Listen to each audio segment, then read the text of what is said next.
চান্দ্রপঞ্জিকা অনুযায়ী 2025 সালে কার্তিক মাস বা দামোদর মাসে এবারে উত্থান একাদশী পড়েছে নভেম্বর মাসের 2 তারিখে রবিবার। ভারত তথা বাংলাদেশে একই স্থানে পড়েছে।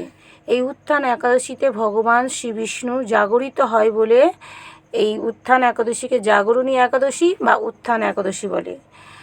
আষাঢ় মাসের শুক্লপক্ষে ভগবান শয়ন করে বলে শয়ন একাদশী বলে। শয়ন একাদশীর 2 মাস পরে ভগবান পার্শ্ব পরিবর্তন করে বলে পার্শ্ব একাদশী বলে।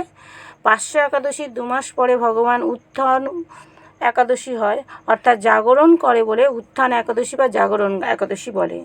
এই জাগরণ একাদশীর পরের দিন পারণ হচ্ছে, অর্থাৎ রবিবার একাদশী উত্থান একাদশী, সোমবার পারণ হচ্ছে 5:50 থেকে সকাল 9টা সাড়ে 9টার মধ্যে।